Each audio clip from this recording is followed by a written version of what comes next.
Hello. Yes, good morning, everybody. I hope you can hear my voice and at the same time see my screen clearly.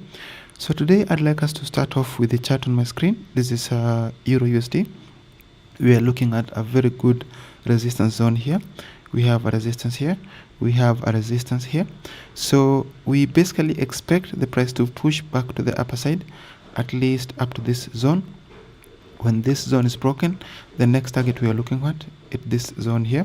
If this zone is broken, the next zone is this one here. So expect a break beyond this point up to the next zone, which is this one. When this is broken, the next zone is this one. So if the price should descend and close below this zone, then we will expect that the sellers will continue to push price downwards towards this point here. When this is broken, the next target is this one. So that's my opinion on that chart. The next chart I want us to have a look at is GBP USD. So with the GBP USD so far, there are levels we're looking at. We are looking at this resistance level. We're looking at this resistance level. We have this resistance level. We have this resistance zone. We have this one. We have this support zone. When we have this support zone there. So those are some of the few places where if the price actually it looks better on the 4 hours time frame.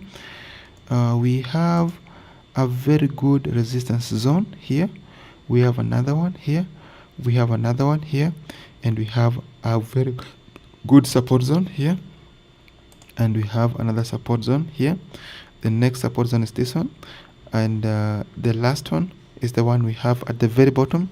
So if the price goes to those levels but does not break and close below them, then we are going to be interested in an opposite direction trade. That is, if the price bounces off from the green zone, we'll be looking for a buy. If the price bounces off from a red zone, we'll be looking for a sell. The next chart which I want us to have a look at is the US dollar Japanese yen. This is upwards. This is up. We are in an uptrend on this chart. So we have a support, we have a support, we have a support, we have a support, and we have a resistance there. If the price should ascend and close above that resistance, then that will be a good sign that we are now continuing to the upper side. So if the price ascends above this red zone, it will be a very good sign that the buyers are fully in control, and we are also supported by this chart here, this one. So that also will be a good place where we look for a buy position as long as the price is held above this line here.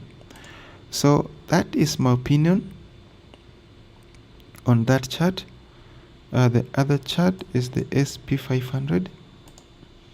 With the SP500 so far, it looks like the price is upwards in the upwards on the daily time frame.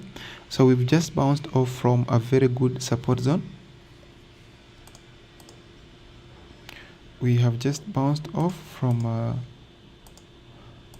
very good support zone,